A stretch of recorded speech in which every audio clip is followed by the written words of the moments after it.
Bon, du coup, bonjour à tous, merci d'être là, participer à cet atelier. On va avoir Philippe de Marillac et Jean-Baptiste Pouillou, respectivement Market Value et EVA Conseil, qui vont animer cet atelier.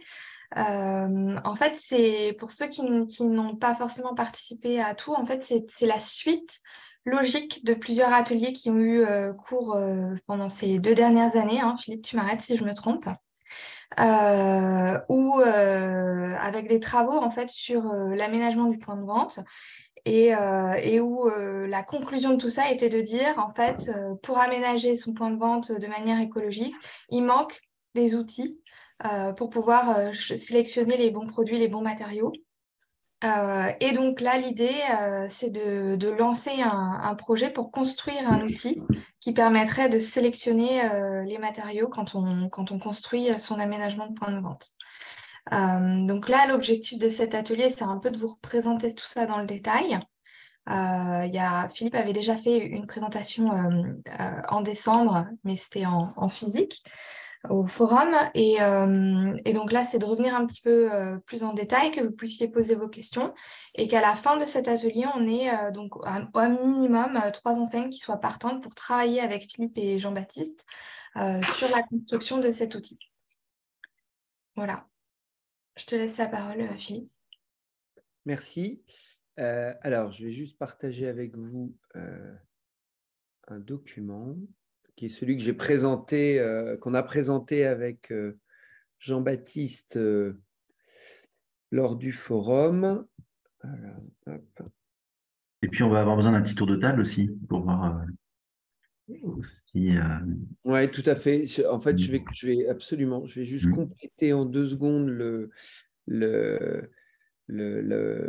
l'intro. Mais effectivement, oui, non, et après, en fait, c'est vrai que ce dont on se rend compte assez vite quand on rentre dans tous ces sujets-là, c'est que à un moment, il faut être en mesure faut être capable de mesurer. Et qu'en fait, vous avez besoin aujourd'hui d'outils scientifiques, comme pour tout ce qui touche aujourd'hui à l'écologie, à la fois pour ne pas faire de greenwashing, mais surtout pour vraiment fiabiliser les décisions qu'on peut prendre sur tel ou tel matériau, sur telle ou telle décision. Voilà. Et nous-mêmes qui essayons en tant qu'agence de design, de mettre en place des concepts qui sont plus responsables, voilà, on a besoin à un moment de faire ce travail-là. Et c'est vrai qu'il y a eu une rencontre avec EVA hyper intéressante là-dessus parce que c'est vraiment voilà, un de leurs cœurs de métier, c'est la mesure, les outils, et ils nous raconteront, ils ont développé tout un logiciel pour ça. Voilà, donc à un moment, le fait d'associer les métiers de la conception et les métiers de mesure de l'impact nous semblait très intéressant, d'où le fait d'essayer de développer ensemble avec des enseignes cet outil. Voilà, donc l'idée aujourd'hui, c'est à la fois de vous représenter un peu ce à quoi servira cet outil, le type d'indicateur qu'on veut essayer de mesurer, et puis ensuite vous présenter la méthodo. Et effectivement, cette méthodo, elle a 4 étapes. Et la première nécessite d'avoir 3 enseignes qui s'embarquent avec nous pour qu'on puisse commencer à construire le cahier des charges de l'outil.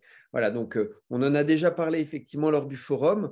Maintenant, faut passer à l'acte pour se dire, bah voilà, il y a 3 enseignes qui commencent qui lancent le projet avec nous. Voilà, donc effectivement, faisons un petit tour de table, comme l'a très justement proposé Jean-Baptiste.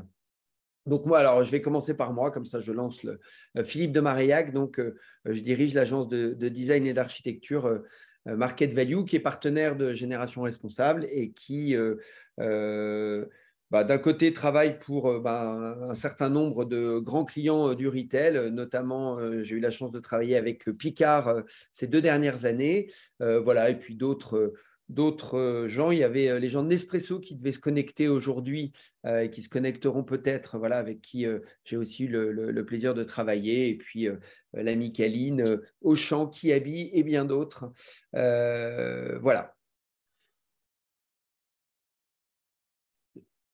Alors, qui d'autre Alors, attends, il y a 14 participants. On va faire un tour rapide. Donc, je vais…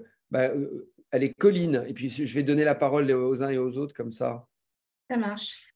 Donc, Colline Mabi, je travaille au collectif Génération Responsable et je m'occupe de l'animation et la création des ateliers et des Green Day et des événements en général et des contenus aussi, de rédiger tous les contenus qu'on vous publie au collectif.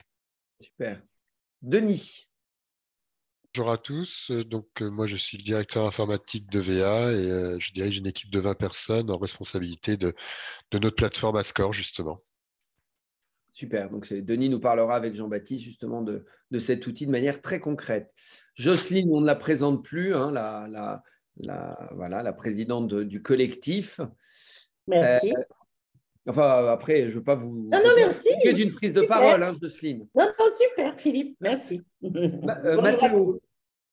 Oui, bonjour à tous. Donc, Matteo Simonazzi, je travaille en tant que directeur concept à l'Occitane en Provence pour le déploiement de notre image dans les projets sur les points de vente, de rénovation ouverture. Donc voilà, je suis intéressé à comprendre de quoi il s'agit, votre proposition, et je représente aujourd'hui l'Occitane, une partie du métier de construction et conception chez l'Occitane en Provence, donc aussi pour comprendre de mon côté si je suis déjà le bon interlocuteur ou quelle autre personne pourrait nous accompagner dans un collectif de notre côté qui représente nos métiers. Voilà. Ok, super, parce qu'effectivement, on avait évoqué avec la directrice de la RSE lors du forum de l'Occitane, enfin la directrice RSE de l'Occitane. Katia. Forum. Katia. Ouais, voilà, avec Katia, Katia, oui. exactement. Le fait que l'Occitane puisse faire partie des trois enseignes qui nous accompagnent dans ce projet innovant. Très bien. Agathe. Bonjour à tous, bonjour Philippe. Moi, je travaille chez Nespresso, service travaux, conception, du coup en charge des rénovations, nouvelles implantations. Et effectivement, on a déjà collaboré avec Philippe l'année dernière sur 2 ouvertures de boutiques avec effectivement déjà cette conscience, en tout cas, empreinte environnementale, d'utiliser des matériaux éco-responsables pour arriver à créer des touches locales impactantes. Et donc, du coup, je suis très, en tout cas chez Nespresso, on l'est de plus en plus, et je crois que Aurélien et Charlotte sont là, très ouverts à ces questions-là. Donc, très intéressés par ce moment et cette intervention. Ben justement, on continue avec Nespresso. Aurélien. Bonjour à tous. Merci Philippe. En effet, je travaille donc avec Agathe et Charlotte dans l'équipe Retail Développement. Je suis chef de projet et voilà, l'idée c'est on s'occupe du développement du réseau des boutiques et je suis très intéressé par cet outil de mesure et toute la discussion qui va suivre avec tous les interlocuteurs présents. Céline des Mousquetaires. Oui, bonjour, Céline Ratanavan, responsable économie circulaire pour les 7 enseignes du groupement Les Mousquetaires. Charlotte Martin. Oui, bonjour. Je complète la présentation d'Aurélien et d'Agathe. Je travaille également chez Nespresso. Je participe aux ateliers CGR dans la mesure du possible depuis maintenant pratiquement 2 ans. Donc je suis ravie de pouvoir être là ce matin avec vous et d'autant plus en renfort avec l'équipe chefferie de projet et notamment sur la partie boutique. Donc voilà, j'espère qu'on va réussir à obtenir et à faire évoluer certaines choses chez nous de façon très concrète à l'issue de cet atelier. Super. Gérald. Bonjour à tous, Gérald en charge de la RSE chez Picard. Parfait. Jérôme, Picard toujours. Oui, bonjour, Jérôme Taris, directeur technique et sûreté de Picard Surgelé.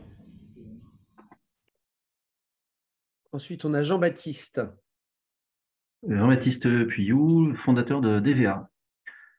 Et on se présentera un peu plus tout à l'heure. Parfait. Et il reste Marine Dess. Oui. Donc moi, je fais partie de SGS, donc plutôt test certification. Donc, je suis responsable des projets économie circulaire. C'est la première fois que je peux assister à un workshop du coup avec le club Génération Responsable. Donc je vois un petit peu, mais si c'est pas trop mon cœur de métier, je suis tout oui. Super. Et on termine avec Méa. Bonjour, moi je suis Méa, je travaille avec Philippe chez Market Value et je suis très heureuse de pouvoir assister à cette présentation et de vous rencontrer tous. Et je suis également avec Hélène. Bonjour, je suis Hélène Boga, je travaille également pour Market Value et je suis responsable de la prescription matériaux mobiliers, donc responsable de la matériothèque et avec une casquette développement durable et éco-conception, le suivi des projets en éco-conception pour l'agence. On a hâte de pouvoir utiliser cet outil et qu'il sorte de terre, donc allons-y. Voilà. Et j'ajoute effectivement un mot sur Méa et Hélène. Hélène est aussi la personne qui va consacrer du temps au projet, voilà, compte tenu de son savoir-faire en matériaux et sa casquette développement durable. Elle va consacrer du temps au projet pour participer à l'alimenter, à le nourrir, et voilà, ça fait partie des ressources que nous, on apporte au projet. Et Méa, en parallèle, travaille aussi chez nous sur la recertification Bicorp, puisqu'on est certifié Bicorp depuis maintenant 2 ans.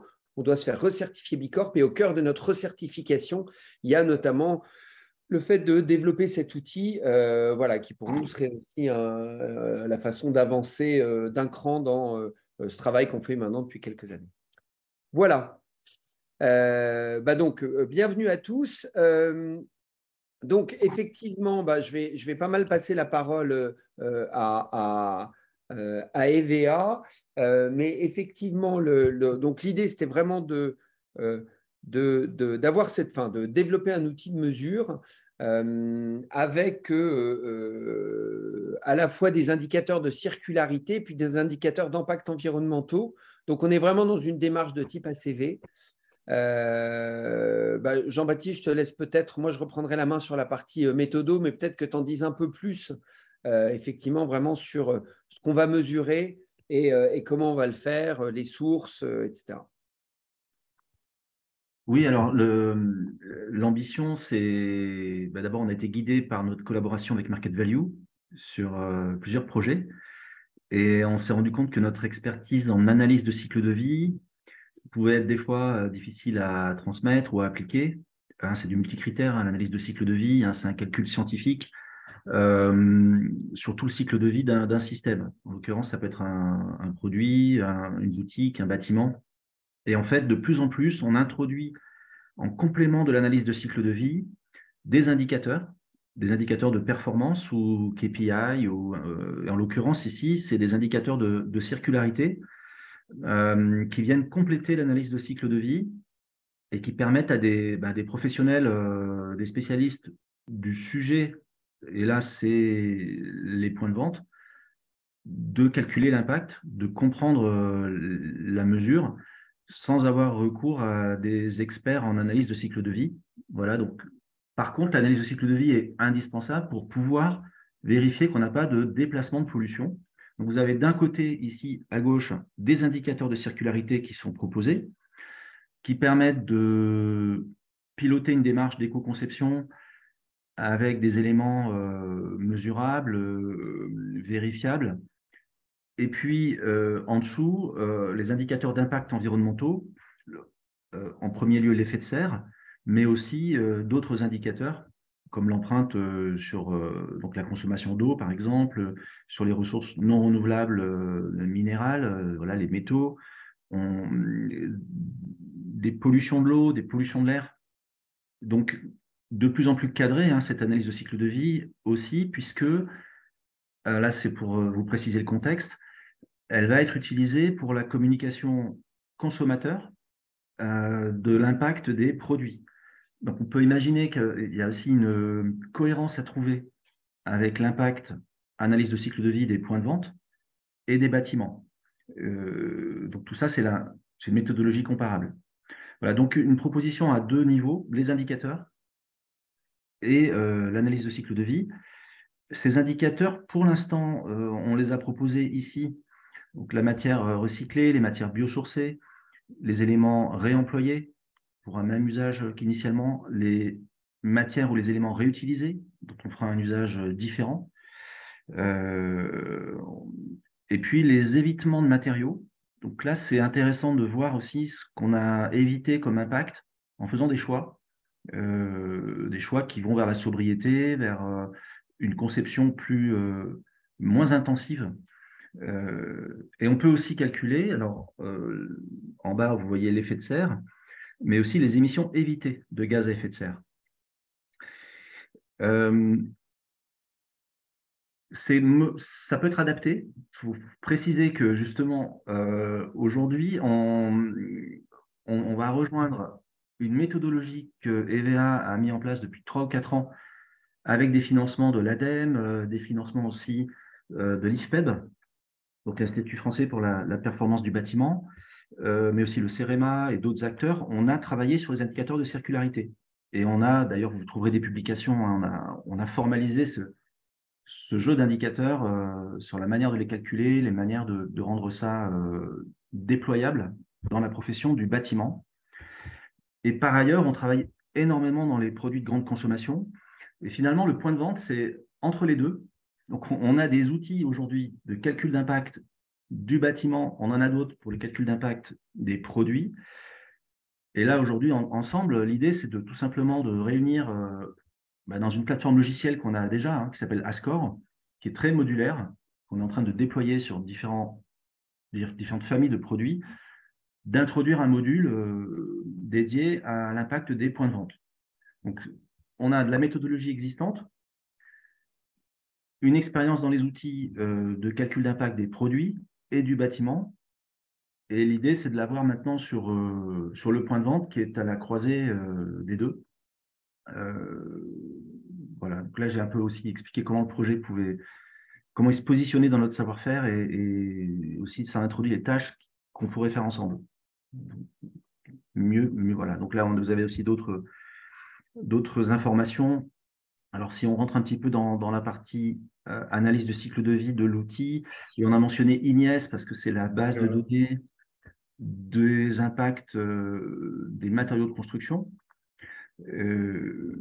pour le calcul de l'analyse de cycle de vie. Hein. Aujourd'hui, on trouve de l'information sur les principes constructifs, des cloisons, des éléments de toiture, des matériaux aussi, des isolants, des cols. Tout ça, c'est des données qui sont accessibles, mais qui ne sont pas packagées dans un outil et encore dédiées à l'éco-conception des points de vente. Et dans certains cas, c'est des données qui sont aussi liées par des droits, hein, des droits d'auteur. Sachant que nous, EVA, on a travaillé sur à peu près aujourd'hui cette base qui a plusieurs milliers de références. On en a calculé nous-mêmes une grande partie. Donc on a vérifié aussi une grande partie. On est leader en France du calcul de l'impact des matériaux de construction.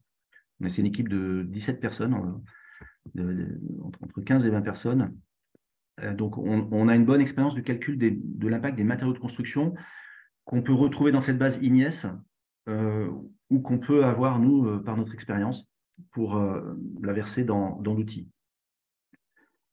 Voilà, donc FDES, hein, c'est le nom de code qui désigne les fiches de données environnementales et sanitaires des matériaux de construction. Donc c'est là qu'on trouve l'impact ACV.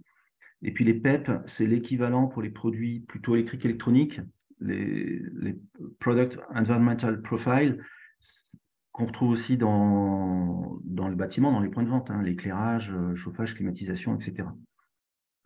Ensuite, Jean-Baptiste, il y avait cette planche-là, mais peut-être plutôt que de montrer cette planche-là, tu voulais éventuellement montrer ce que vous aviez fait un peu sur vos locaux, c'est ça?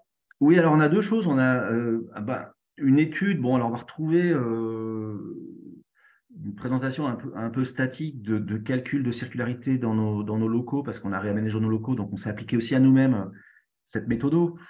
Mais aussi, on voudrait montrer aussi la plateforme Ascore, donc c'est le nom de notre plateforme, qui déjà peut être un exemple de ce que ça peut donner, hein, cet outil, puisque avant de le transposer au point de vente, on a quand même une base qui peut être intéressante de partager.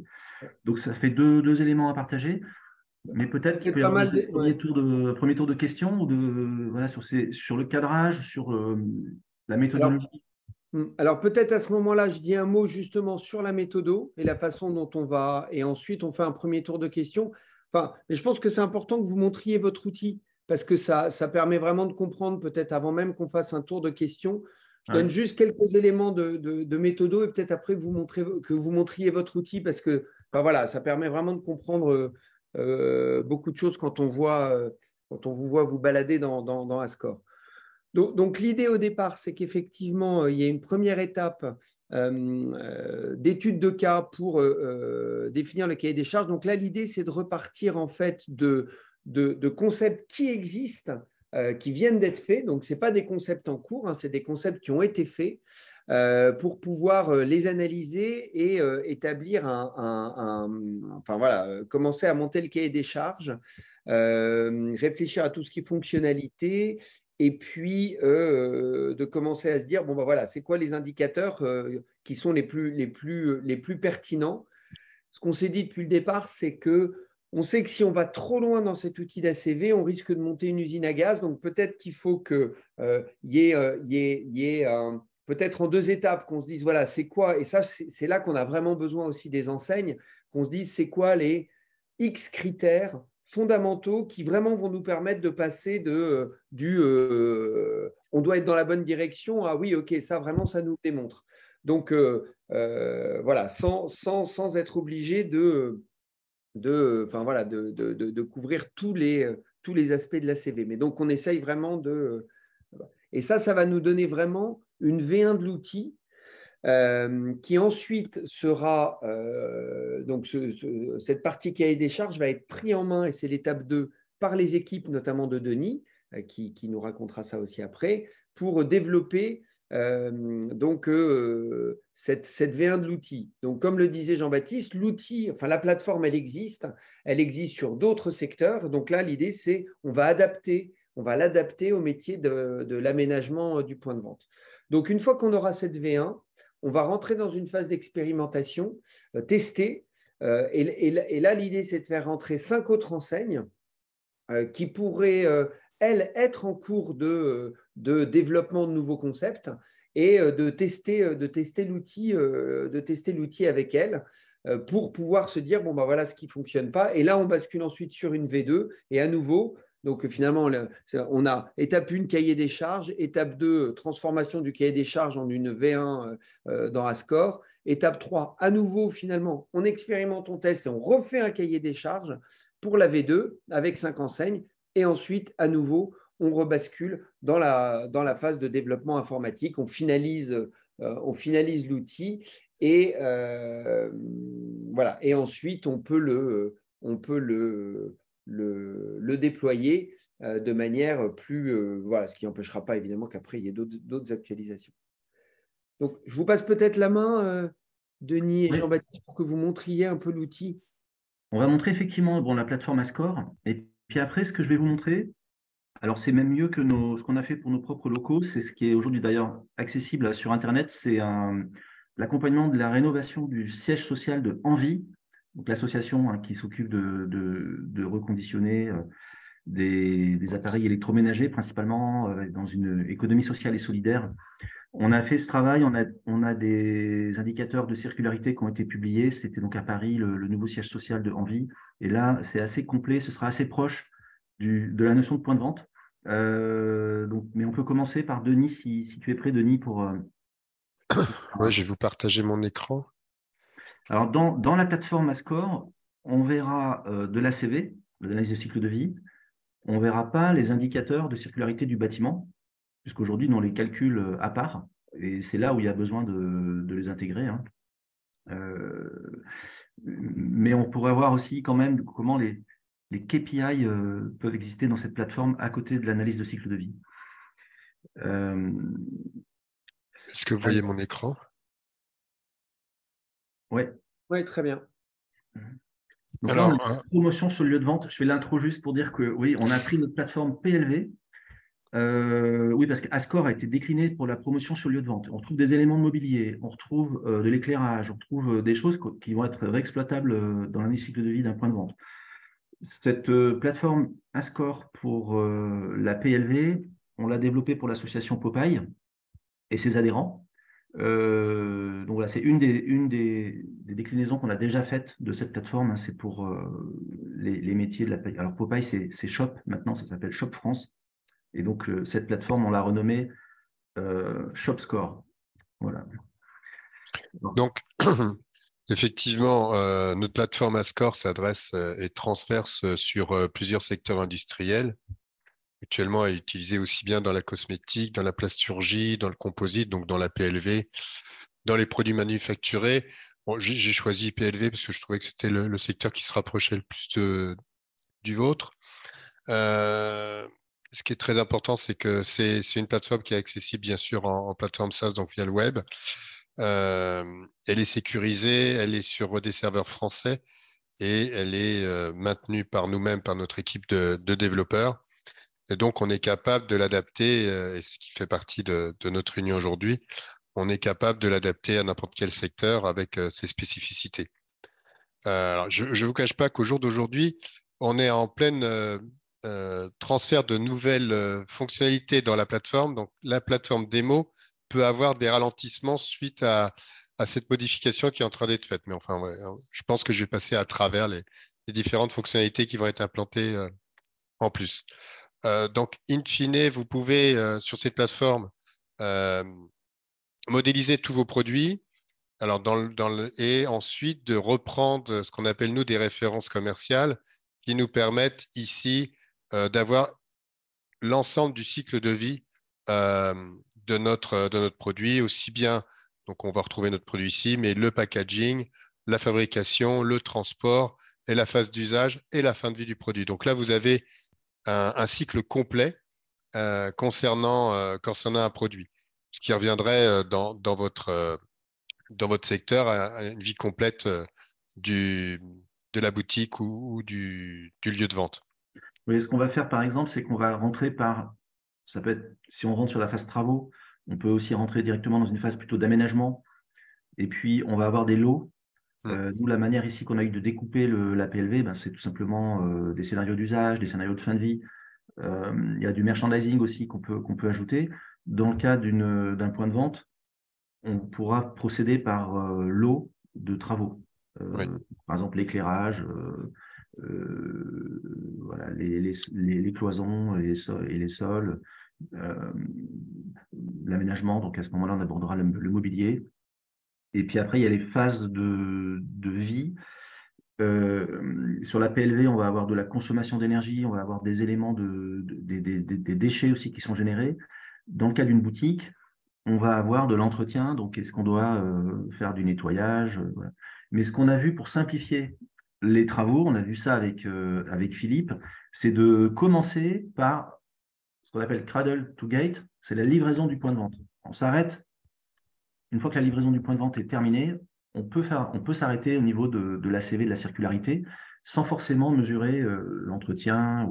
Par contre, on tiendra compte de la fin de vie. Qu'est-ce qui se passe avec tous les éléments qui constituent le point de vente?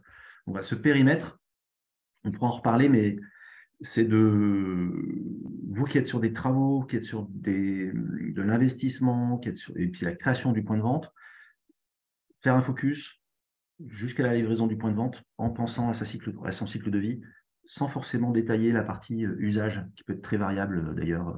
Et puis ce qu'on s'était dit aussi, c'est qu'en fait, on en avait parlé avec les enseignes, et je pense que notamment Gérald, Occitane, etc., nous avait dit que en fait, toute la partie opération du magasin était déjà très suivie parce qu'il y a des enjeux énergétiques, donc ça, c'était vachement piloté.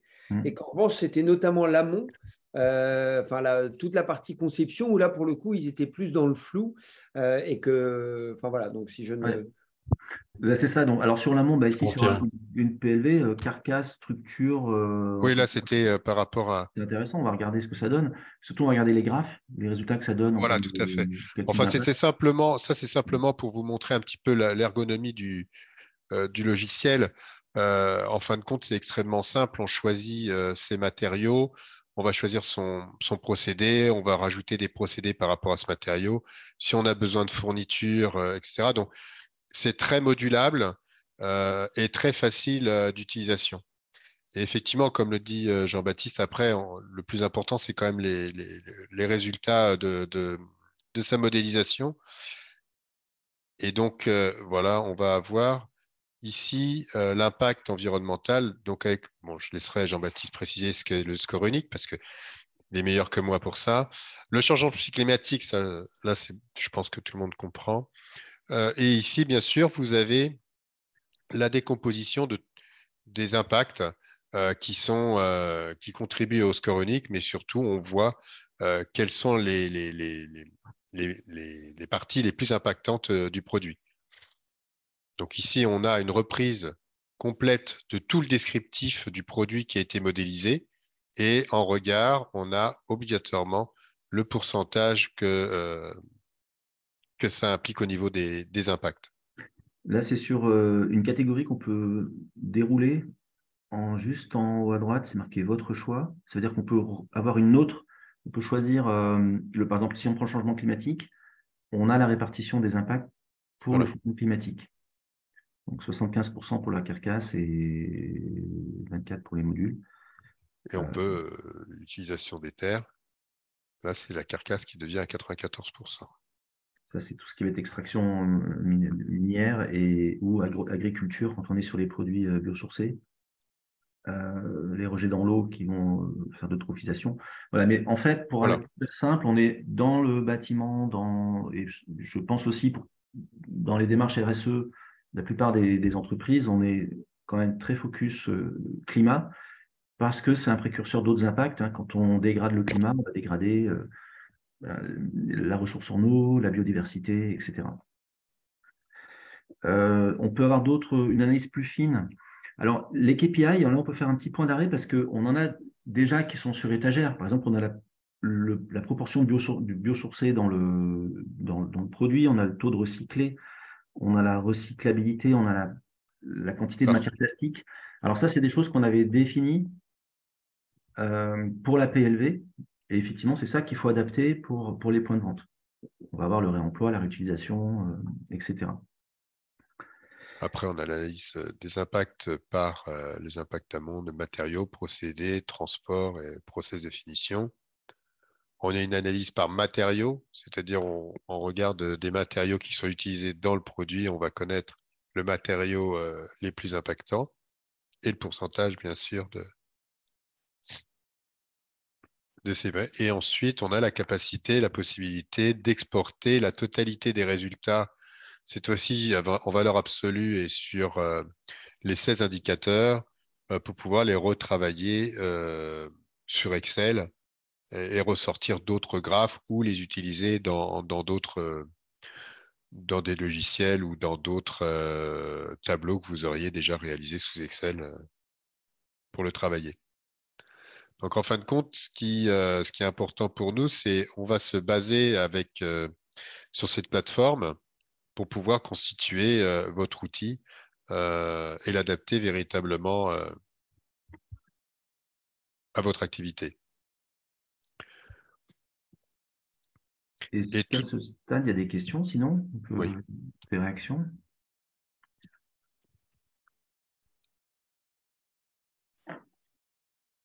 On peut garder les questions pour la fin ou dans le chat. On est d'accord que la base, elle n'a pas de limitation géographique en termes d'origine des matériaux.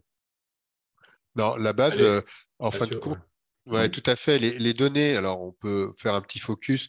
En fin de compte, la base de données d'impact qui est utilisée, elle peut être adaptée soit Europe, monde, mais aussi tous les pays. En fin de compte, c'est la base que nous, on va constituer, qui vient principalement d'EcoEvent, mais aussi de données que nous, on a déjà en interne au niveau de VA depuis des nombreuses années sur lesquelles on travaille. Donc, la base à score s'enrichit, je dirais, je ne vais pas dire quotidiennement, mais régulièrement, de données complémentaires. Donc, au jour d'aujourd'hui, on peut avoir l'acier sur la France, l'Europe, le monde, mais on peut l'avoir aussi sur des pays bien précis. Idem pour la fin de vie, parce qu'on sait très bien que la fin de vie d'un matériau est complètement différent ou d'un produit est complètement différent s'il est en Europe ou s'il est en Chine ou s'il est aux États-Unis ou dans d'autres pays qui n'ont pas les mêmes filières de recyclage ou même de séparabilité d'un produit. Est-ce que ça répond à votre question, Gérald? Absolument. Alors, ça veut dire qu'on fera un... Deux autres points, si vous voulez. Moi, je pense que Cradle to Get, c'est ce qu'il faut figer. Ok. Je rejoins Philippe, je vous rejoins tous les deux. Ça va être une usine à gaz, aller regarder après comment ça évolue, si ça résiste à l'abrasion. Je pense que déjà, ça me ferait un bon pas d'avoir déjà la photo de juste effectivement la charge grise des matériaux. Et puis, je vais dire un autre truc, mais je ne sais plus ce que c'est. Vous avez évoqué un autre aspect.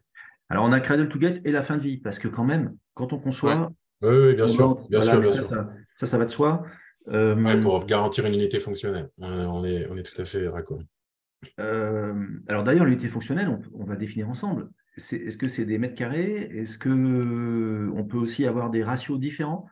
Oui, ça peut être une durée de vie, on est d'accord. C'est un carrelage qui va durer combien de temps dans un concept? Alors, il y a toujours une durée de vie. Ça permet de garantir ce genre de choses. Il y a toujours une durée de vie. Non, la dernière chose que je voulais émettre, c'était, je vous rejoins sur les indicateurs à recharger. Vous avez évoqué le changement climatique en priorité. Je pense que c'est bien. Après, on serait peut-être bien inspiré d'essayer de s'aligner sur des référentiels d'éco-construction, entre guillemets. Je vous dis ça parce que à un moment donné, il sera évident que si on parle budget à la fin de la réunion, mais au-delà de ça, il nous faudra peut-être, si je veux valoriser le travail, moi, de M. Taris, qui va faire 1 million de trucs dans son coin, etc., il faudrait qu'à un moment donné, on arrive à reconnecter avec un équivalent HQE, un équivalent BRIM. Donc, si dans ces référentiels-là, on sait qu'ils taclent CO2 first, puis n'importe quoi, charge soufre, carbone, à regarder dans le détail les curseurs qu'eux utilisent pour qu'à un moment donné, on puisse peut-être modestement faire une jonction, et je vais dire n'importe quoi, dans un référentiel BRIM, équivalent, dire, OK, au moins avec cet outil EVA CGR, on pourrait, en ayant fait des efforts, commencer à verrouiller une partie de ce référentiel, c'est-à-dire tout ce qui est éco-design, quoi. Vous voyez un certain nombre de cibles dans HQE qui disent quoi déjà, si j'utilise cet outil, je suis confort pour dire que j'ai fait un progrès sur celle-là. Après, je verrai, mais dire déjà, je suis dans le bon chemin pour peut-être un jour, parce que je suis dingue, me faire labelliser un magasin BRIM ou HQE ou quoi que ce soit. Mais qu'on puisse, entre guillemets, vendre en interne, que ça va déjà dans un premier pas vers quelque chose qui est reconnaissable à l'externe. Parce que vous savez tous qu'à un moment donné, on va être coincé sur comment on valorise ce genre de choses, surtout si on veut mettre un budget qu'on répète dans le temps. Donc si déjà ça met une première brique, je pense qu'on serait bien inspiré d'utiliser les mêmes critères, même s'ils sont pauvres, même s'ils sont pas tout à fait parfaits, et je suis sûr que Jean-Baptiste réagira. Mais voilà, ça aura le mérite au moins d'être certain qu'on verrouille des choses et qu'on ne met pas tous les poubelles à un moment donné parce qu'on ne saura pas comment le dire à l'externe dans des rapports RSE. C'est tout. Bon, on prend le point là, c'est important d'être aligné avec les référentiels et les labels. Alors, BRIM, HQE, LEED. Bon, là, on est vraiment dans le label bâtiment. À côté de ça, l'économie circulaire est en avance sur les labels parce que ça relève aussi du bon sens et des stratégies de RSE des entreprises. On sait qu'on doit aller vers la circularité. Et là, il n'y a pas d'ambiguïté sur les critères. D'autant plus que, je vais le montrer après, on a travaillé justement sur une standardisation de ces critères. Alors, un outil, c'est toujours évolutif. Le premier intérêt d'un outil, c'est de pouvoir modifier la méthodologie, rajouter des données et interopérer avec vos systèmes d'information si besoin. On est dans de la souplesse et dans de l'évolutivité. C'est voilà, la grosse différence avec quand on fait une étude une fois, il faut la refaire une deuxième fois, une troisième fois, puis voilà, on ne capitalise pas et on n'adapte pas. C'est pour ça qu'EVA est allé d'ailleurs sur les outils dès le départ pour transmettre, pour rendre autonomes aussi nos clients. Donc c'est évolutif. Sur la base de données de facteurs d'émission, là on est sur les matières chimiques, on va se quitter sur une liste, je ne sais pas moi, de métaux ou d'éléments qu'on va retrouver. Voilà, on peut choisir ou des plastiques. Voilà. Donc c'est pour dire qu'on a cette base. Je vais finir aussi là-dessus, c'est qu'on la fera tourner pour établir la base minimale nécessaire, le plus grand commun multiple en fait. Donc c'est quand même assez large de ce qui peut vous intéresser en termes de matière. Ça fait partie de la conception de l'outil. C'est de définir ensemble les données qu'on met dans l'outil. Et ensuite, ces données, elles sont maintenues pour tous les clients à score, quel que soit le secteur. On a une couche de données qu'on maintient voilà, de façon régulière. C'est l'énergie, les transports, les matières de base. Et puis, il y a une couche de données spécifique pour notre client. Là, donc, ce serait pour génération responsable. On aurait une couche de données dont on a adapté le pays, les caractéristiques, parce qu'on va retrouver plus d'isolants, on va retrouver plus d'éléments, évidemment, plancher, etc., revêtement de sol, qu'on n'a pas pour tous nos clients. Et on fait la maintenance aussi de cette couche de données. Et il y a une troisième couche de données, c'est celle qui correspond à l'utilisateur précisément. Donc, si chez Nespresso, chez Mousquetaire, vous avez des données que vous voulez avoir pour vous uniquement, elles seront aussi dans l'outil, dans votre espace de données privé. Voilà, on a trois empilements de données et on a un data manager, donc Emmanuel Péteuil, voilà, on le présente à travers, on le voit à l'écran ici. C'est notre data manager qui importe les données et qui fait les mises à jour des données pour tous nos clients. Je vais montrer, si je peux partager l'écran, parce qu'on va revenir un peu dans le monde de la circularité du bâtiment. Je vais juste préciser, juste pour finir, une chose pour moi qui est très importante, c'est étant donné que nous sommes l'éditeur, effectivement, on peut faire évoluer la base, mais aussi toute avancée, toute modification, toute nouvelle fonctionnalité que nous décidons de mettre en place à travers une roadmap qu'on pourra vous fournir, mais vient automatiquement s'implanter aussi sur nos autres modules. Donc ça, c'est aussi important. C'est-à-dire que bientôt, on va mettre en place ce qu'on appelle le drag and drop. C'est l'ensemble de nos modules qui va bénéficier de cette fonctionnalité. Ça aussi, c'est modulaire au niveau développement, mais chaque secteur industriel peut bénéficier de l'évolution de l'outil. Et ça, pour moi, c'est quand même important. Voilà, c'était juste cette petite précision de technicien informatique qui souhaitait la mettre.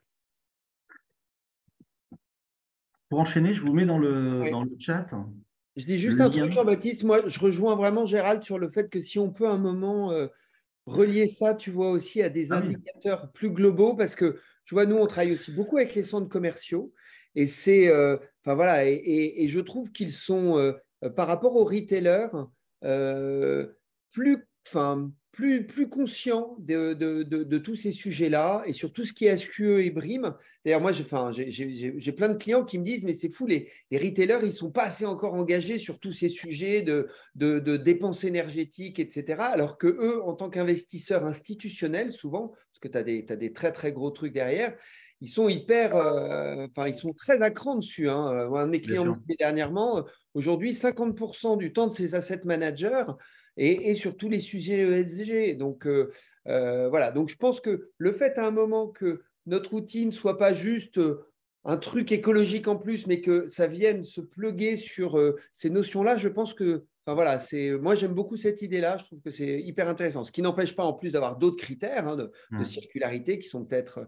Mais je trouve que c'est une idée, à mon avis, qui rendra l'outil encore plus intelligible, et c'est plus facile d'être pédagogue sur un outil comme ça quand tu dis que voilà, ça contribue à nourrir ton truc HQE ou BRIM que quand tu dois réexpliquer à quoi ça sert. Bon, voilà, c'était juste un… C'est bien le sujet de preneur. Voilà, le sujet des critères tertiaires. Le drame du retailer, c'est le people traffic, mon cher. Et qui fait qu'on se déplace. Et dès qu'on se déplace, on ne peut plus investir en RSE. En tout cas, pas maintenant, pas à date, mais les choses évoluent. Je me trouve assez aligné, effectivement, avec ces commentaires. Bon, on travaille dans le monde de l'entreprise, effectivement. Je pense que ça va être fondamental, effectivement, d'aligner avec des institutions reconnues, quoi. Eh bien, en tout cas, ça, on entend bien. De toute façon, on va avoir cette phase de définition du cahier des charges. Bien sûr, ce sera aligné. Il faut que ce soit aligné. Après, vous avez d'un côté un système de certification qui concerne vraiment le bâtiment, et de l'autre, vous avez une logique de gestion de ressources et d'économie circulaire qui est aussi à une échelle peut-être plus fine, qui va toucher les matériaux qu'on choisit, la façon de les gérer dans la durée. Et vous allez voir que c'est très complémentaire, de toute façon. Justement, là, dans le chat, vous avez un lien, donc, mais je vais projeter cette présentation.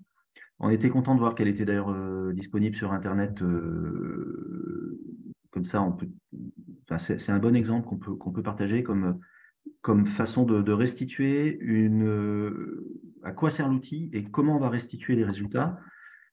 Donc là, je vais projeter si j'ai la main. Est-ce que vous voyez mon écran? Alors, peut-être pas encore. Je partage. Voilà.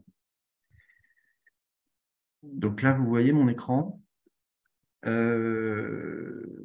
Oui. Et est-ce que je peux mettre ça en grand écran? Oui, comme ça. Voilà. Donc là, on a accompagné la construction et le second œuvre et on a contribué au choix de ce siège social.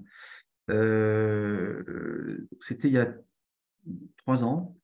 Et ça a été le moment, vous voyez, on a commencé à avoir une méthodologie qui a été accompagnée, ANR, OSEO, etc. Enfin, un peu plus loin, on verra qui a accompagné le projet précisément. Je vous montre ici les lieux.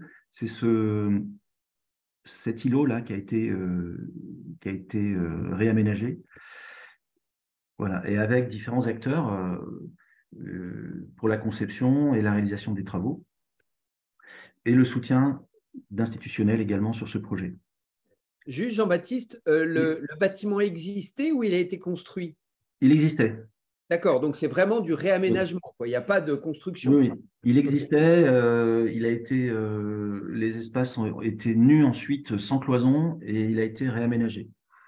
Okay. Donc, ce qu'on voit ici, alors je vais passer un peu plus vite, on voit bien le cadre, voilà, il y a tout ce qui constitue le périmètre, là, les équipements, les sols, les plafonds. On continue. Les indicateurs, on les verra après, une fois qu'ils sont calculés. On va aller encore un peu plus loin. Là, on voit les acteurs qui ont travaillé aussi sur les différents éléments qui décrivent le chantier. À nouveau, les indicateurs, mais on les verra ici. Voilà. En résultat, vous voyez, alors ça, c'est très macro, hein. Qu'est-ce qu'on a comme évitement de matériaux? Alors, 16% du total. Qu'est-ce qu'on a comme réemploi? 24%. Ou réutilisation, 5%. Alors, c'est assez macro, mais on peut descendre en faisant un split vraiment des résultats. Donc là, on peut comparer ce qui a été fait par envie et ce qui aurait été fait de manière standard. Donc on peut dire, voilà, on a mis de la circularité, du recyclé, etc. Alors que dans une approche standard, on aurait eu 99% de matière vierge et très peu de matière recyclée, par exemple. On s'est attaché à comparer le scénario standard et le scénario responsable, éco-responsable qui a été suivi. Ça, c'était important. Vous pourrez le voir en détail, hein. Simplement, je vais avancer encore un petit peu plus loin. À travers la circularité, on peut mettre en avant la proximité, les circuits courts, l'approvisionnement local. Ça se mesure parce qu'on a des distances de transport, on a l'origine des matières. C'est un des bénéfices aussi de la démarche, hein, d'avoir ce type d'indicateur. Voilà, vous avez ici la provenance des matières Europe, France, hors Île-de-France, et puis Île-de-France, le chantier étant à Paris. Et puis après, on peut regarder par lot. Donc, si on prend par exemple les revêtements de sol et revêtements muraux, alors à gauche, l'approche standard et l'approche menée par envie. Et puis, il y a vraiment des choses à raconter. On voit que les moquettes, voilà, elles sont issues d'un vendu.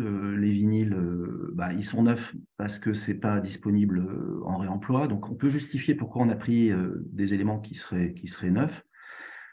On a aussi calculé un indicateur secondaire qui est le neuf par obligation réglementaire. C'est-à-dire que ça vous donne un plafond de verre. Vous ne pouvez pas, de toute façon, aller vers plus de recyclé que X ou plus de réemploi que X ou Y, un seuil, parce que réglementairement, il y a aussi du neuf qui est imposé pour des questions de sécurité, par exemple tenue au feu, etc.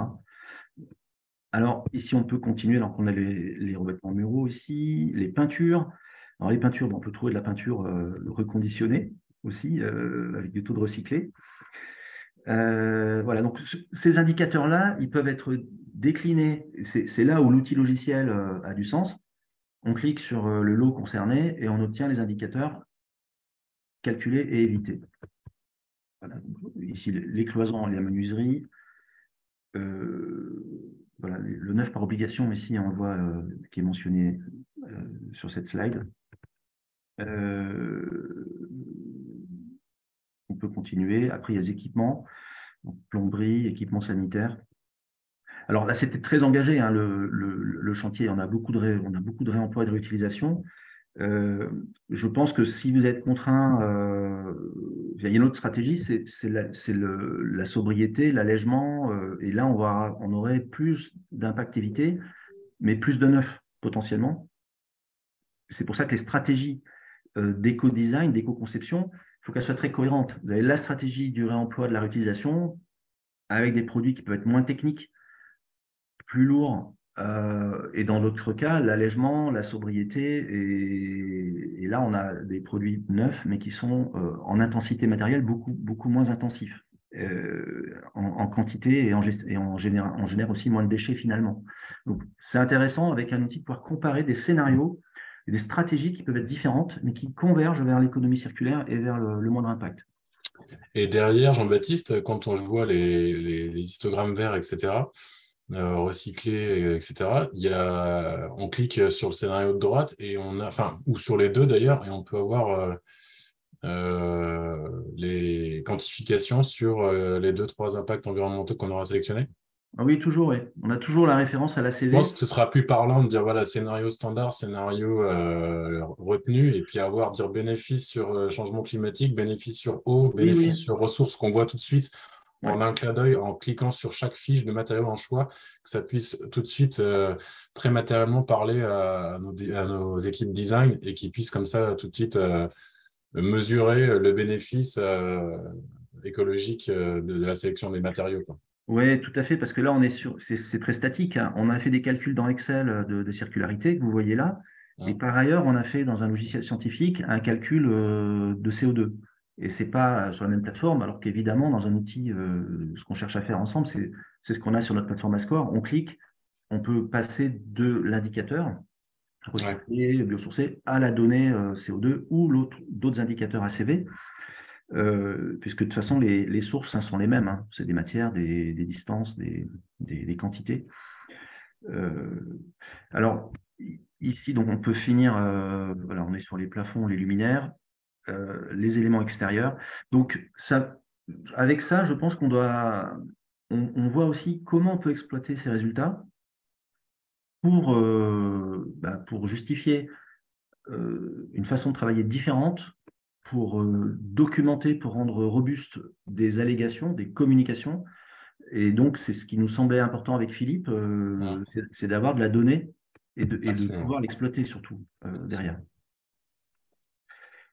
Voilà. Parce que d'ailleurs, on voit là, on est en train de mener un projet en commun avec EVA sur Kiabi. Donc, on est en train de retravailler un nouveau concept et avec une très forte dimension d'éco-conception. Et effectivement, à un moment, on leur a apporté beaucoup d'idées, d'axes de travail, de réflexion. Ce qui manque pour faire les choix et puis pour pouvoir justifier les choix, typiquement mettre en place un SAS, garder ou pas le faux plafond par rapport aux déperditions thermiques ou au volume à chauffer, etc. Pour ça, on a vraiment… il nous manque cette partie mesure, quoi. Et voilà, bon, c'est évident ce que je viens de dire, mais je voulais le redire. On est d'accord. Et en plus, derrière, j'imagine que les choses ne sont pas forcément moins chères. C'est pour ma culture G. Un matériau recyclé, c'est moins cher qu'un matériau standard? Pas toujours. Enfin, ce que je veux dire, c'est que la quantification et la mesure dont parle Philippe, elle est nécessaire à la justification du surinvestissement s'il existe, entre guillemets. Sinon, on ne va pas beaucoup aller très loin. On va faire un démonstrateur, comme j'ai fait chez Sephora il y a longtemps avec la team construction.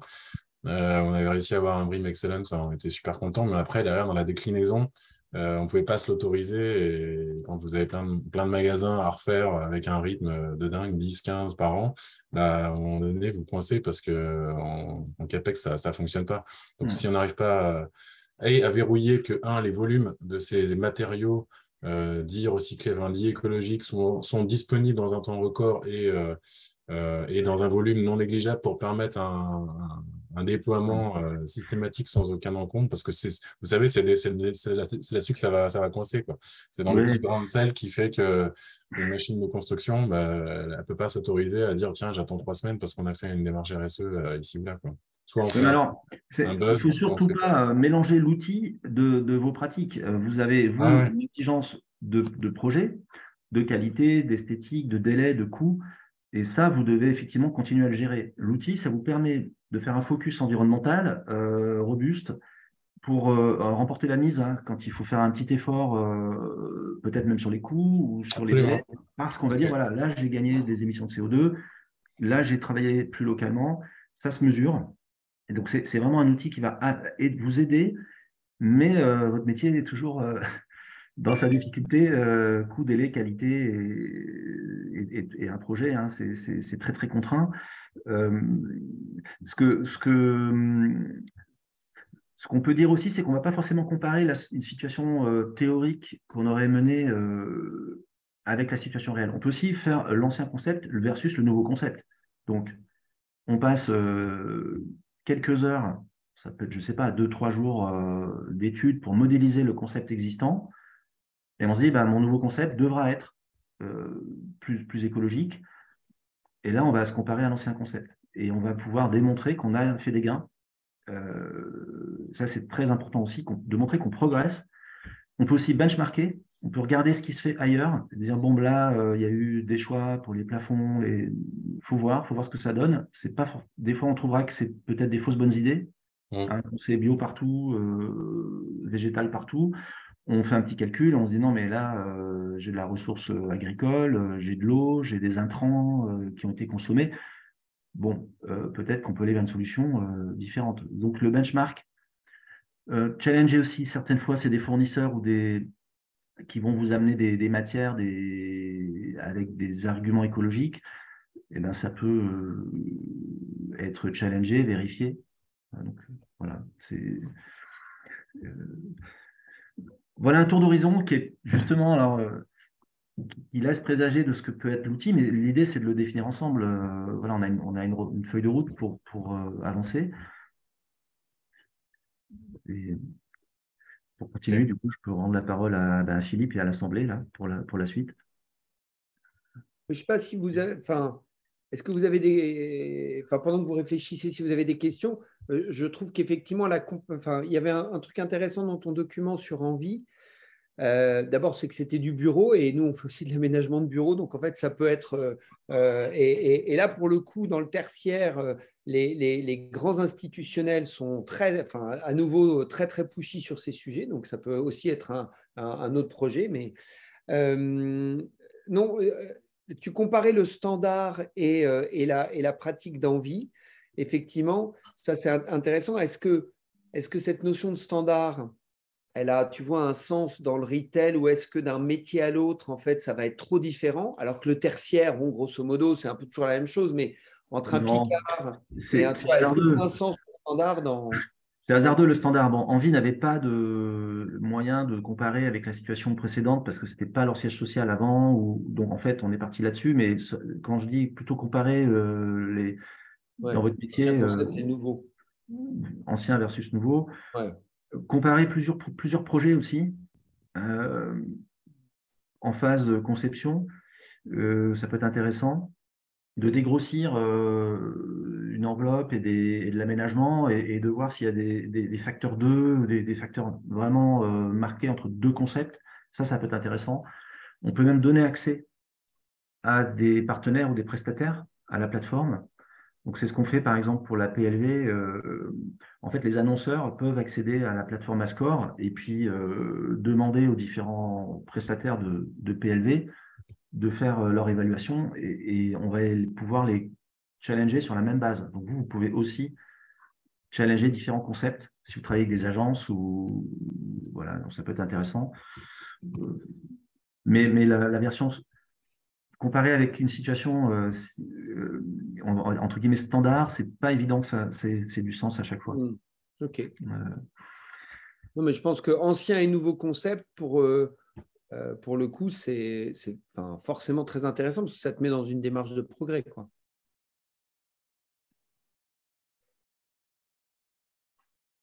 OK. Alors, est-ce qu'il y a des questions? Sinon, Oui. je repars dans la méthode. Allez-y. Philippe, j'ai une question, que ce soit sur la partie outils ou sur la partie projet, notamment pour Envie, qui est hyper intéressant. Je me demandais s'il y avait une projection de mesures sur le long terme. C'est-à-dire qu'aujourd'hui, grâce à l'outil et le projet a été conçu de façon à utiliser un maximum de matériaux recyclés, etc., ou de reconditionnement. De fait, est-ce que il va y avoir une rénovation ou un entretien du bâtiment qui va être plus régulier, plus rapide que si on avait fait du neuf? Parce que potentiellement, ça pourrait venir annuler les effets impact carbone compensés sur du court terme, puisqu'on peut avoir des rénovations ou des choses à améliorer qu'on n'aurait pas eu à faire au départ. Et du coup, est-ce que ça sera mesuré? Parce que j'imagine que le siège d'Envie est tout neuf et qu'il faut un peu de temps pour regarder ça. Et est-ce que l'outil le prendra en compte sur du long terme ou c'est du one-shot à chaque fois? J'avais mon micro. On tient toujours compte d'une durée. Donc, c'est quand même au concepteur de dire, bon, potentiellement, ça va se dégrader plus vite. Donc, au lieu de partir sur 10 ans ou 5 ans sur un revêtement de sol, on va réduire. Et ça, c'est de la technique. Et donc, ça rentre dans l'outil, puisque l'outil va ramener l'impact à des mètres carrés, mais aussi à une durée. Pendant un an, toujours.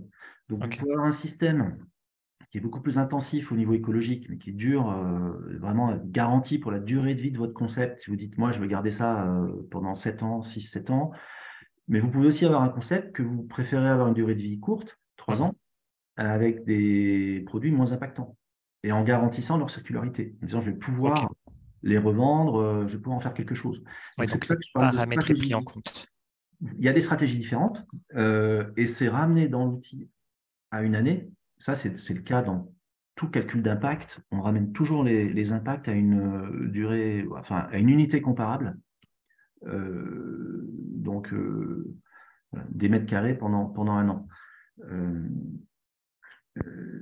Donc, dans ce cas-là, oui, c'est des calculs des règles de 3. On divise par chaque élément par sa durée. Alors, on peut... Mais ça, c'est vous qui pouvez le paramétrer, qui allez le rentrer dans l'outil. Ça sera demandé. D'accord, merci. Oui. Est-ce qu'il y a d'autres questions? Oui, j'ai plusieurs questions. Ah. Vas-y. Juste déjà pour rebondir sur ce que vous venez de dire, c'est très important que l'outil puisse prendre finement cet impact en cours, parce que sur la durée de vie d'un concept, qui évidemment est jamais de 3 ans, on va essayer de voir des matériaux avec un circuit court, une recyclabilité, et remettre dans le circuit court le plus vite possible, mais du coup on va doubler ou tripler sur la durée de vie de notre concept, la main d'œuvre, le gasoil pour emmener les ouvriers sur le chantier, pour l'enlever, le remettre. Et ça, il faut absolument que l'outil en tienne compte, parce que ça a un impact fort. 90% de l'énergie d'un chantier, c'est amener les ouvriers jusqu'au chantier.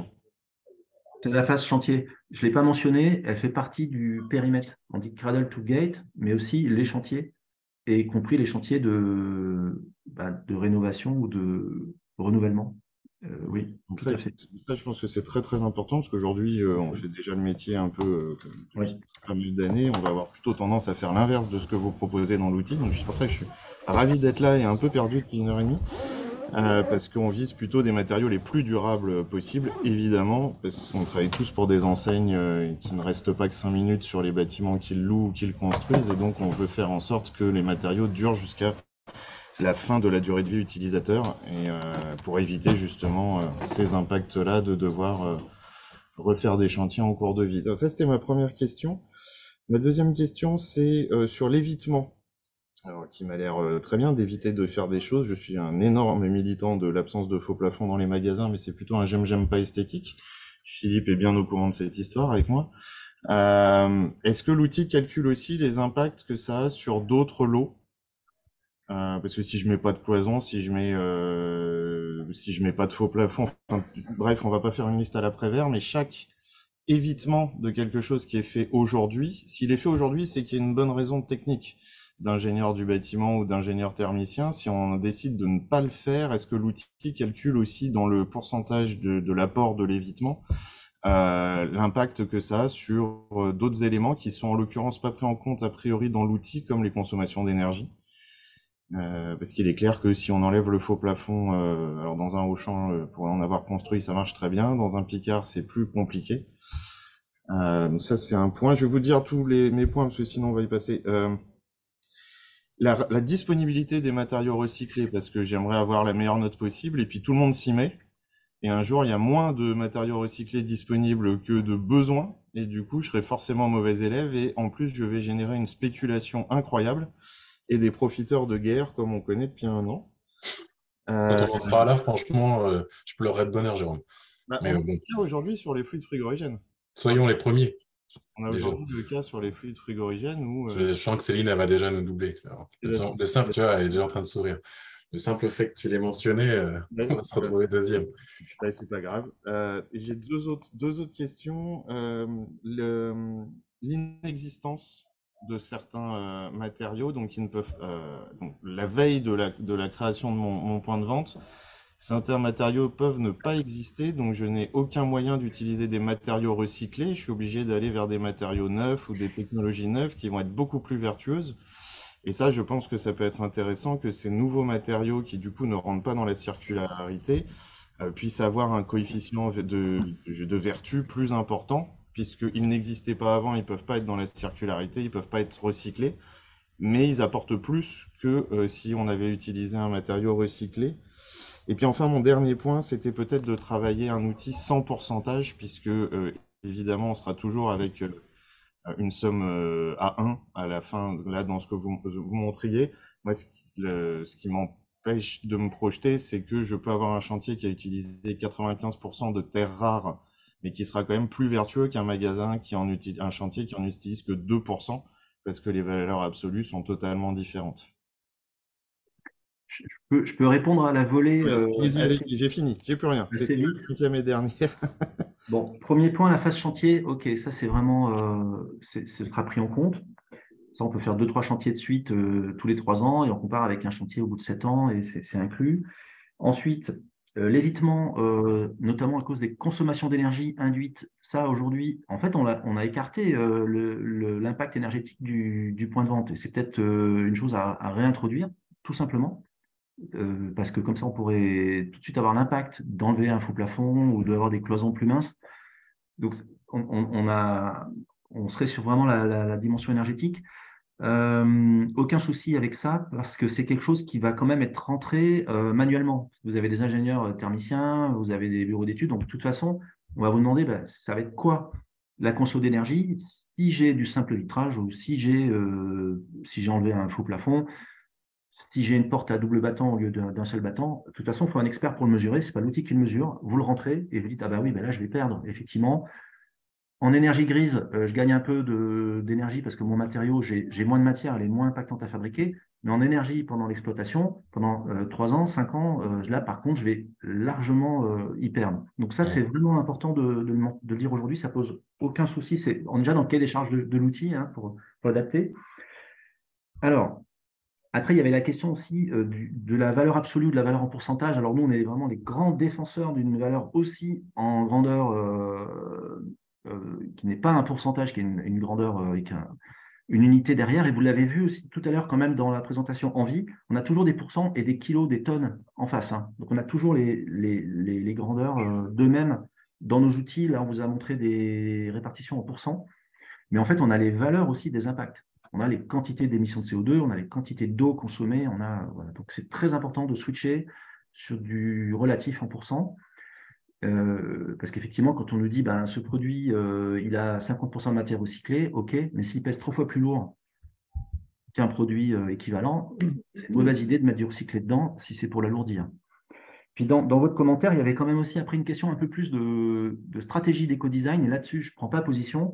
Si vous dites la matière recyclée, elle n'est pas forcément disponible, les matières recyclées, ce n'est pas la panacée, ou les matières de réemploi, ça peut être moins bien que de la matière vierge.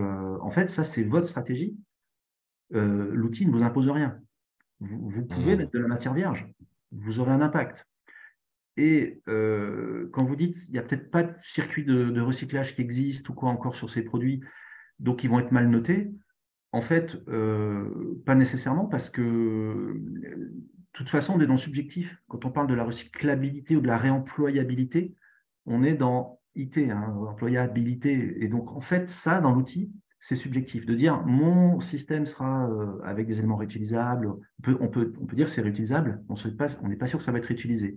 Donc, un matériau nouveau, alors il est à base de pétrole ou il est à base de chanvre, de lin, on peut dire, bon, bah, il sera valorisable. Ou par prudence, je dis qu'il ne sera pas valorisable ou réutilisable. Mais dans tous les cas, on est quand même dans le subjectif, à moins d'avoir déjà des contrats hein, avec des personnes qui vont gérer la fin de vie. Voilà, mais en tout cas, l'outil ne remplace pas une démarche engagée d'éco-conception avec des partis pris qui sont ceux de votre propre perception d'une démarche engagée, des enseignes aussi qui ont leur stratégie. Pour aligner le point de vente avec une stratégie. Là-dessus, on ne sera absolument pas dogmatique, hein, c'est juste un outil de mesure. Hein. Par contre, c'est très intéressant votre retour à chaud parce qu'il fait déjà un 360 des points importants. Si on pouvait avoir autant de contributions dans plus tard, là, dans les phases cahier des charges, c'est vraiment très riche. Je vous avais dit de profiter de son silence au début. Hein. Je n'avais pas menti. Et encore là, il n'est pas en grande forme. Je l'ai vu en grande forme. On a du mal à suivre. Non, mais comme dit Jean-Baptiste, enfin voilà, non, mais enfin, encore une fois, c'est un outil pour qu'il soit utilisé, il faut qu'il réponde à tous vos besoins. Donc, effectivement, il faut rentrer dans ces sujets-là. Céline, vous vouliez dire quelque chose? Oui, quelques questions rapides. Déjà, sur l'étude d'Orville, ça a duré combien de temps entre le moment où vous avez fait le cadrage et la sortie de l'étude, on va dire? Alors nous, on a suivi le chantier, donc au total, ça a duré à peu près une année, hein, le travail pour concevoir et faire les travaux. Nous, on a été impliqués au bout de quelques mois, puisqu'on n'avait pas la capacité à influencer les résultats. Heureusement, l'équipe était très orientée éco-design, vous voyez, avec des partis pris de recycler, de réemploi. Donc, idéalement, il aurait fallu qu'on soit là dès le début pour mesurer en cours de route et comparer des alternatives. Mais en fait, c'est la durée du chantier ou la durée de la phase conception plutôt. Si je veux être encore plus précis, ce type d'outil devrait être utilisé en phase conception. Et puis après, c'est parti. Comment HQE, exactement pareil. Voilà. Alors nous, on a passé, après combien EVA a passé de temps, on a passé quelque chose comme 20-25 jours hommes, mais on est parti d'une page blanche parce que ces indicateurs de circularité n'étaient pas formalisés. On n'avait pas défini la méthodologie réellement. Et surtout, on n'était pas dans un outil, on était dans de l'addition, dans du Excel et des jeux de colonnes et de lignes. Voilà, c'est ce qui nous a fait un petit peu aussi. C'est pour ça qu'on a pris la balle au bon hein, quand Philippe a parlé d'outils, parce que tout ça, quand vous utiliserez ce type d'outils, ça doit mobiliser, je ne sais pas, peut-être. Il faut voir où vous le mettez. Est-ce que vous le mettez une personne dédiée à la RSE qui va travailler à peu près 2 jours par mois pendant 6 mois ou 3 jours par mois? Est-ce que c'est dans les équipes projet? Au moment où vous faites les cahiers des charges, vous analysez les projets, il y a quelqu'un qui est référent et qui l'utilise dans son quotidien, en même temps qu'il gère les coûts, voilà, un chef de projet. Ça, c'est vraiment aussi intéressant de savoir comment l'outil peut être utilisé. Pour nos autres outils, ça dépend des clients. Voilà, il y a des gens qui sont en mode projet. On met l'outil au milieu et tout le monde peut jouer avec. De toute façon, c'est de la donnée qui est partagée dans le projet. Il y a d'autres clients qui gèrent ça avec une équipe plutôt RSE environnement qui amène une ressource dans le projet. C'est variable.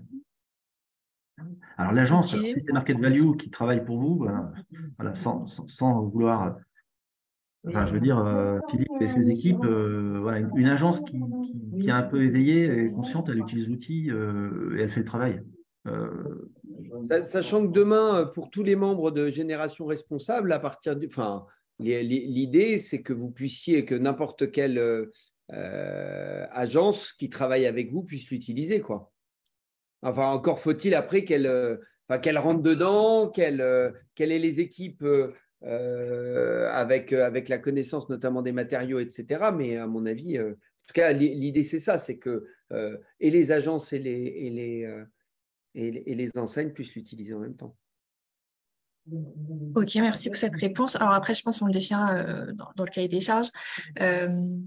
Là, on a parlé, on va dire, d'un chantier. Si on part sur un agrandissement ou une construction de point de vente, imaginons, on est d'accord qu'on pourra utiliser l'outil en temps réel. Par exemple, notre adhérent, il veut juste changer, je vous dis une bêtise, un bout de son point de vente. Il peut juste, avant de lancer le devis, se lancer dans son projet, simuler rapidement dans l'outil. Si je choisis le bois A, bois B, on est d'accord, on partait plus sur ce système-là, Oui. donc on l'utilise au quotidien. Ou, voilà. On n'attend pas un an pour faire l'étude et on est d'accord. Oui, bien sûr, oui. C'est de la Moi, il faut passer décision. un jour max si on est en mode construction et effectivement un an si on a tout le temps parce qu'on sait qu'on a un nouveau concept qui arrive dans un an ou deux et puis là, on peut l'anticiper. Ok. Alors après, je ne sais pas si vous avez présenté le budget ou pas. Alors, nous, je ne cache pas un côté mousquetaire. Jean-Baptiste est au courant. Nous, on est en train de tester 2 outils déjà sur cette partie ACV en produit, je parle. Là, ce que je vois en complément, c'est vraiment le module bâtiment, à dire construction. Donc, nous, il faudra qu'on regarde comment on peut voir si on n'avance pas sur ce groupe de travail avec vous. Mais nous, voilà, côté mousquetaire, c'est qu'on a déjà 2 outils. Enfin, il y a 2 outils en liste côté ACV pour nos produits alimentaires et non alimentaires. Ouais, donc, bien sûr, Ascore. Ouais. Si c'est sur Ascore, c'est compatible. C'est une plateforme avec. Donc, il y aurait une entrée par les produits et puis il y aura une entrée par les points de vente, de toute façon. Mais en fait, avec une même gestion back-office, administration de l'outil, puisque ce serait un hébergement mutualisé. Bon, bah, c'est sûr que ça peut être intéressant d'avoir ces 2 outils qui sont issus d'un même moteur derrière de calcul, de calcul ACV, Ascore. Et les budgets sont optimisés du coup. On mutualise. Voilà. Alors, justement, on va parler budget. Sauf si Céline, vous aviez d'autres questions. Non, c'est bon pour l'instant, merci. Il nous reste 8 minutes, donc je vous parle budget et puis ensuite, il y a d'autres questions dans le temps restant avec plaisir. Donc, on a bien dit 4 étapes. Cette première étape là qu'on veut lancer maintenant avec 3 enseignes pour bâtir le cahier des charges et ensuite pouvoir développer la V1 côté Ascore et donc avec les équipes des VA. Et puis ensuite, il y a cette étape 3 pour développer l'outil V2. Et donc, voilà comment on a réfléchi au sujet. En fait, en tout, le devis qui nous a été présenté par EVA, il est à 89 000 €. Sur ces 89 000 €, il y avait 2 options. La première option, c'était de dire qu'il ne pouvait être utilisé que par les membres de Génération Responsable. Et auquel cas, effectivement, c'était 89 000 €. Ou alors, deuxième option, EVA a proposé de prendre à sa charge une grosse partie du coût en disant finalement, je ne demande plus que 47 000 € à Génération Responsable au lieu de 89. Si moi, EVA, je peux continuer à utiliser cet outil avec certains de mes clients retailers qui ne sont pas chez Génération Responsable. Bon, et voilà, et on a dit que 1, c'était très intéressant d'un point de vue budgétaire, et 2, que évidemment, c'était aussi intéressant que de toute façon, il y ait d'autres retailers qui puissent l'utiliser en travaillant avec EVA. Donc, finalement, ce budget est donc ramené à 47 000 €, le reste étant un investissement que fait de son côté EVA pour nous accompagner sur le projet. Et ces 47 000 €, voilà comment on voulait les répartir. L'idée, elle était de dire que donc, dans cette étape 1, il y a 3 enseignes qui nous accompagnent et comme vous avez commencé à faire, notamment Céline et Jérôme, là, qui nous aident à développer le cahier des charges. Donc, voilà, on travaille avec vous, on réfléchit à ce qu'il faudrait piloter comme outil, ce que ça doit couvrir, etc., etc. Et donc ça, pour initier le projet, on s'est dit c'est 3 000 € par enseigne. Donc ça nous permet de récolter 9 000 € pour vraiment lancer le projet. Là-dessus, moi, je rappelle aussi que nous, effectivement, nous, on aidera dans le pilotage de projet et on a aussi du temps donc d'Hélène, que je présentais tout à l'heure, matériothécaire, qui va nous aider aussi sur une partie du dossier.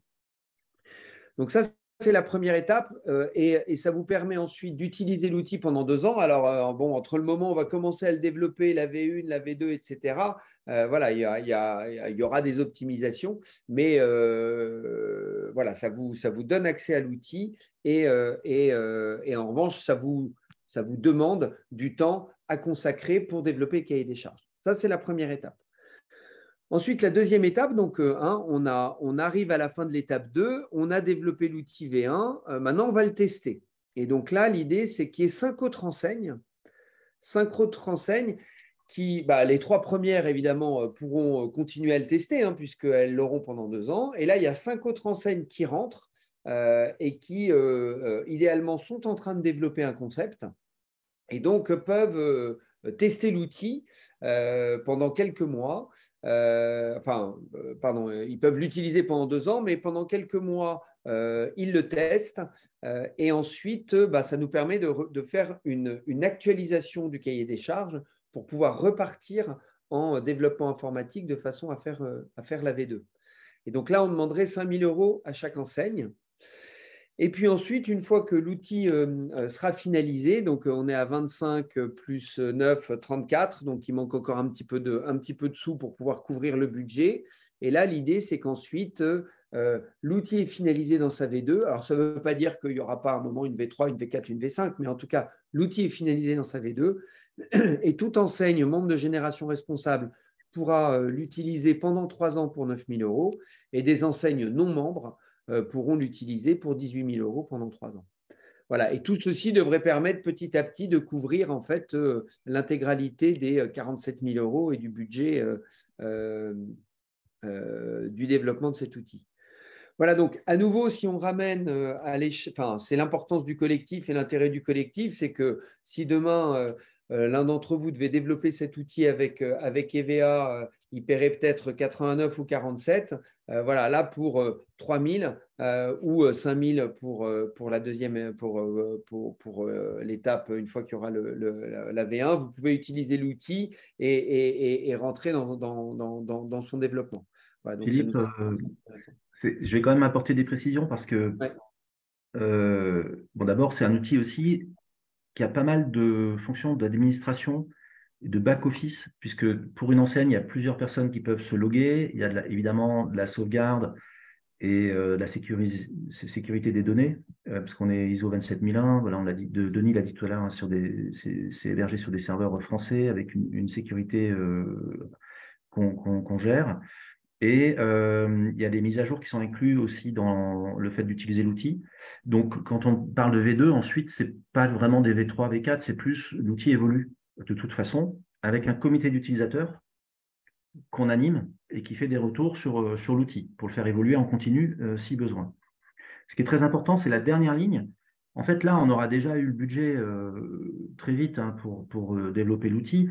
Cette dernière ligne, elle est plus à décrire le modèle économique quand l'outil fonctionne.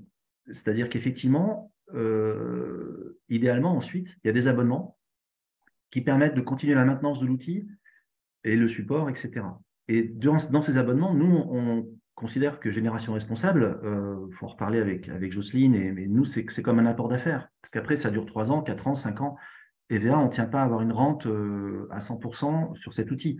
On va, je pense, repartager une partie, un peu comme si on avait un partenaire distributeur de l'outil, parce que c'est grâce à Génération Responsable qu'on a 5, 6 clients, 7 clients sur la durée, parce que tous nos outils, c'est des outils qui sont utilisés plusieurs années par nos clients. Donc là, je pense que quand on a notre budget qui est atteint, on raisonne plutôt à un modèle économique d'exploitation de l'outil avec un partenariat pour reverser une partie des gains à Génération Responsable, comme on le referait avec un autre partenaire distributeur d'outils.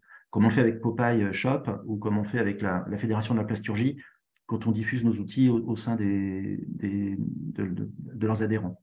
Donc voilà, je voulais préciser ça.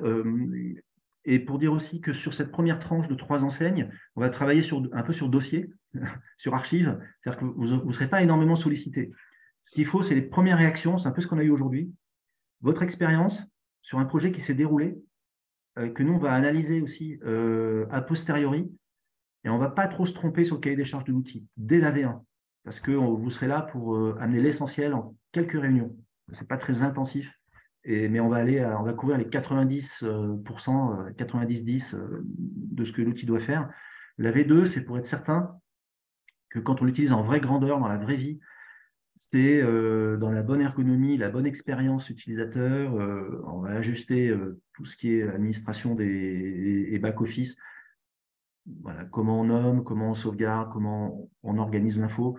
C'est une V2 qui sera tout à fait déjà opérationnel, ce qui veut dire que ceux qui accompagnent la V2 auront les indicateurs de circularité et les impacts sur leur projet aussi. Donc c'est important de dire, vous ne serez pas qu'en contribution, mais il y a un retour, l'outil sera vraiment utilisé pendant votre projet, sur cette tranche-là, avec les 5 enseignes qu'on recherche.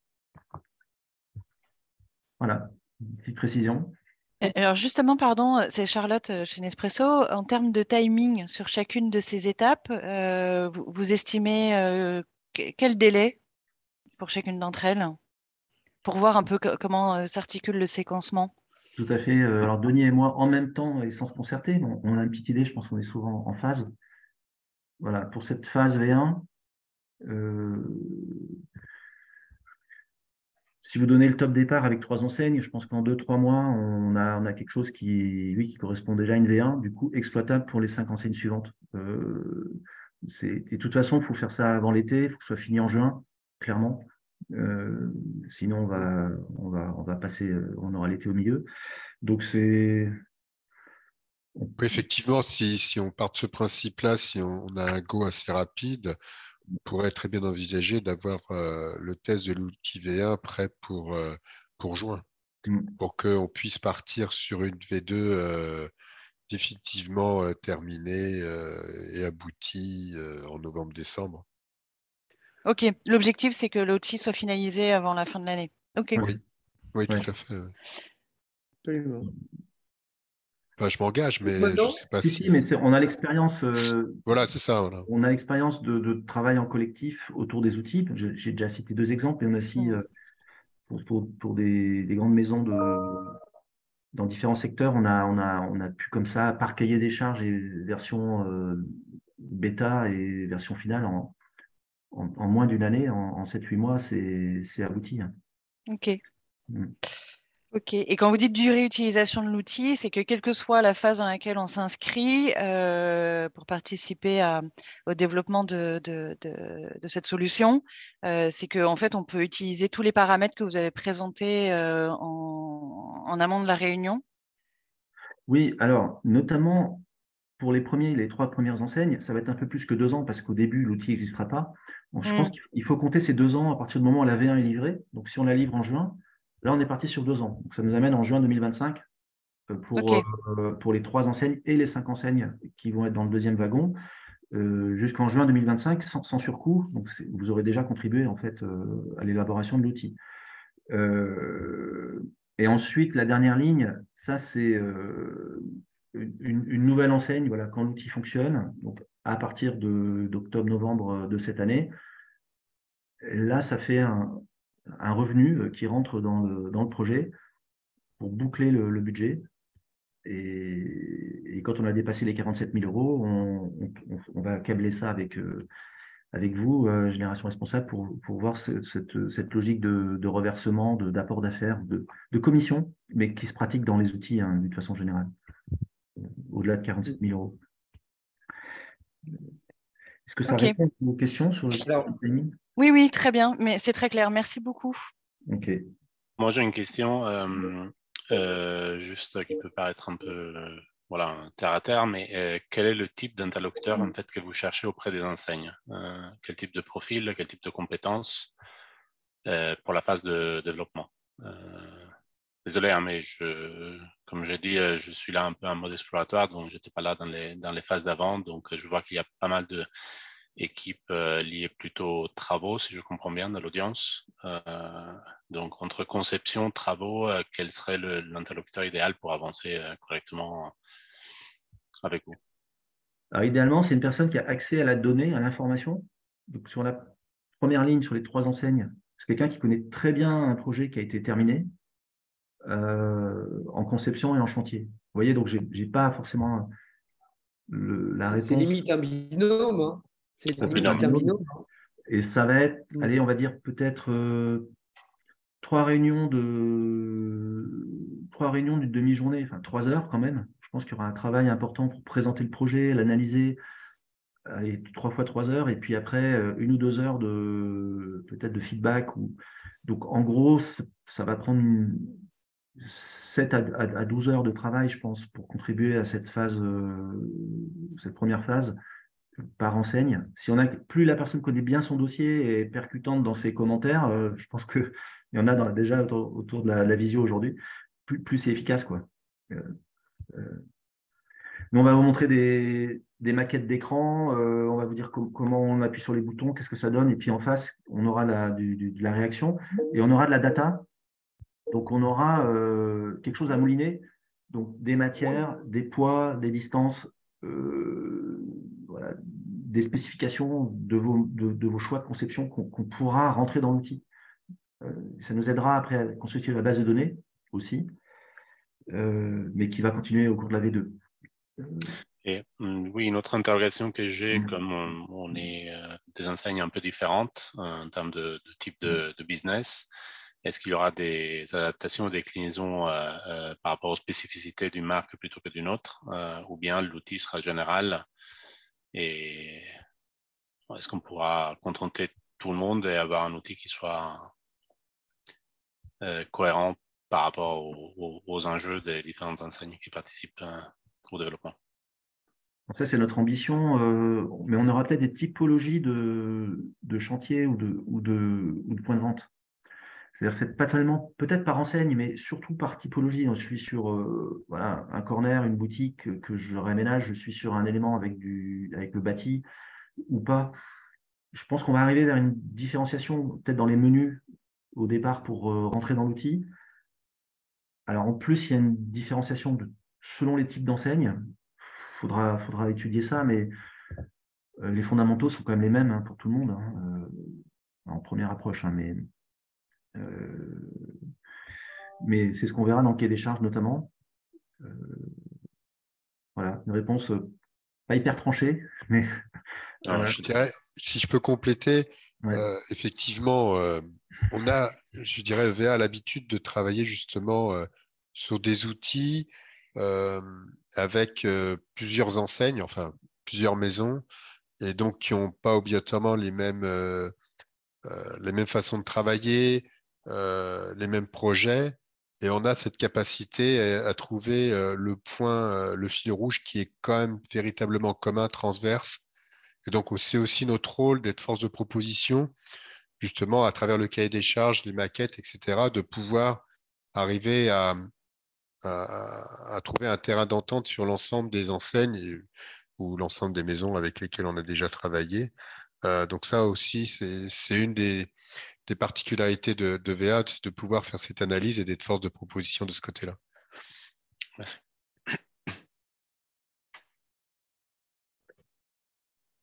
Ok, donc maintenant, il nous faut 3 enseignes.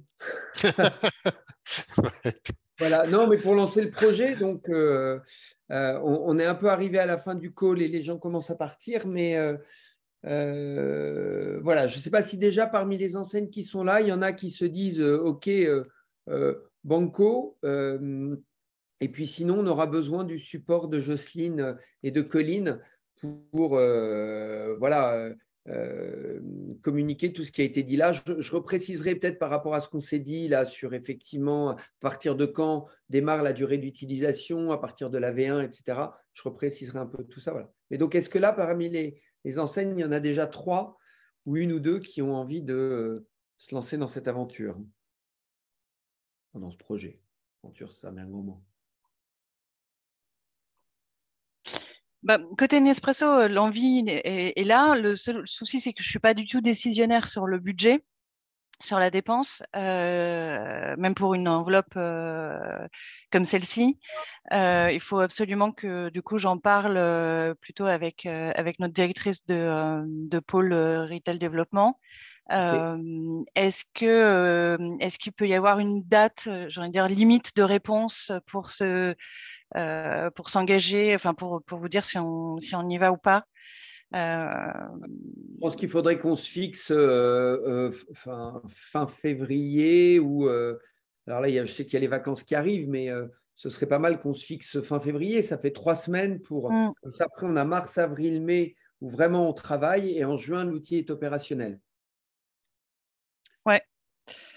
Oui, c'est jouable, hein, complètement. On peut vous donner une réponse d'ici là. Ouais. Moi aussi, je rejoins Charlotte. C'est un peu le même cas aussi. Il faut que je débriefe un peu à l'interne, qu'on en discute et on revient pas. Ok. Très bien. N'oubliez pas les dispositifs de type crédit d'impôt recherche ou si votre entreprise est engagée, dont on est habilité. Et c'est le type de projet qui peut passer en éligible en travaux de recherche, hein, éligible au crédit d'impôt recherche.